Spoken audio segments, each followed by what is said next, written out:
Super ಹೈವೇನೇ, super ಸರಣಿ ಅಪಘಾತದ highway ಇದು.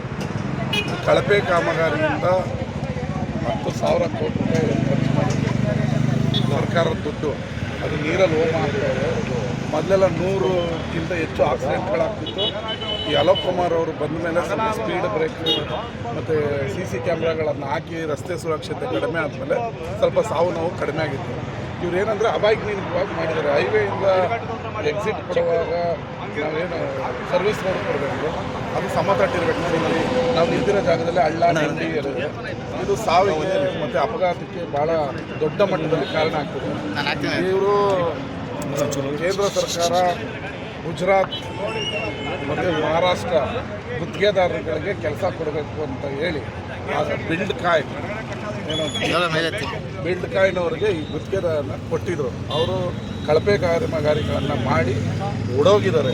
ಈಗ ಅನ್ಕೇರಿ ಹತ್ರ ಅಂಡರ್ ಪಾಸ್ ಮಾಡಬೇಕು, ಗುತ್ತಿಗೆದಾರರು ಓಡೋಗಿದ್ದಾರೆ ಅಂತಾರೆ. ನಮ್ಮ ಜನನೂ ಕೂಡ ಎಚ್ಚೆತ್ಕೋಬೇಕು. ಈ ರಸ್ತೆ ಅವರೇ ಓಡಾಡೋದು. ಅವ್ರಿಗೇನಾಗ್ತದೆ, ಕೇವಲ ರಾಜಕಾರಣಿಗಳದ್ದು ಕೆಲಸ ಅನ್ನೋ ಥರ ಜನ ಯಾವಾಗ ಎಚ್ಚೆತ್ಕೋತಾರೆ, ತಮ್ಮ ಮನೆ ಮುಂದೆ ನಡೆಯುವಂಥ ರಸ್ತೆ ಕಾಮಗಾರಿ ಗುಣಮಟ್ಟ ಇದೆಯಾ ಇಲ್ವಾ ಅನ್ನೋದನ್ನ ಯಾವಾಗ ಚೆಕ್ ಮಾಡಿದ್ರೆ ಹಾಗೆ ನಮ್ಮ ದೇಶ ಅಭಿವೃದ್ಧಿ ಆಗುತ್ತೆ. ಇದು ಟೋಟಲಿ ಹೇಳ್ಬೇಕಂದ್ರೆ ಉತ್ತರ ಭಾರತದಲ್ಲಿ ಬಿದ್ದೋಗ್ತಾ ಇದೆ BJP ಸರ್ಕಾರದಲ್ಲಿ. ಈ ನಮ್ಮ ಮಂಡ್ಯ ಮೈಸೂರು ರಸ್ತೆ ಕೂಡ ಒಂದು ಕಳಪೆ ಕಾಮಗಾರಿ.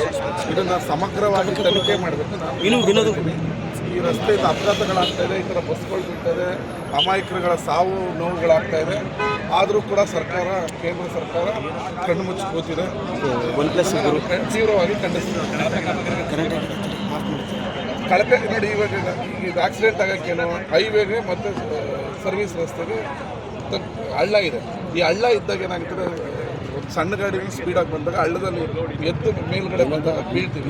ಇದು ಟೋಟಲಿ ಇದೊಂದು ಕಳಪೆ ಕಾಮಗಾರಿ.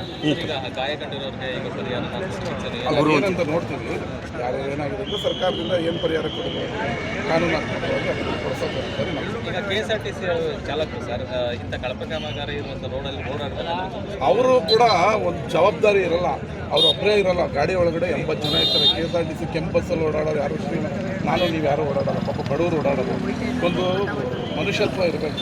ನಮ್ಮ ಹಿಂದೆ 80 ಜನ ಇದ್ದಾರೆ, ಅವ್ರ ಕುಟುಂಬ ಇದೆ. ನಾವು ಕೂಡ ಕಳಪೆ ಕಾಮಗಾರಿ ರಸ್ತೆಯಲ್ಲಿ ಹೋಗ್ಬೇಕಾದ್ರೆ ನಿಧಾನಕ್ಕೆ ಹೋಗ್ಬೇಕು ಅಂತ ಅವರು ಆ ಥರ ಸೂಪರ್ ಸ್ಟಾರ್ಗಳ ಥರ ಈ ಅಂತ ರಜನಿಕಾಂತ್ ಸ್ಟೈಲಲ್ಲಿ ಓಡಿಸ್ಬೋದು. ಏನು ಮಾಡೋದು, ಅವ್ರಿಗೆಂತ ಸೂಚನೆ ಅವರು ಅಷ್ಟೇ ಬಗ್ಗಿ ಓಡಿಸಿ ನಡೀರಿ ಅಂತ ದೊಡ್ಡವ್ರು ನಮಗೆ. ಹಂಗೆ ಸ್ವಲ್ಪ ತಾಳ್ಮೆಯಿಂದ ಗಾಡಿಗಳನ್ನ ಓಡಿಸಿ ಜೀವಗಳ ಹಾನಿಯಾಗೋದು ಯಾರು ಅದು ಕೊನೆ. ಗಾಡಿ ಓಡಿಸ್ಬೇಕಾದ್ರೆ ಸ್ವಲ್ಪ ತಾಳ್ಮೆಯಿಂದ ಓಡಿಸಿ ಅಂತ ನಾನು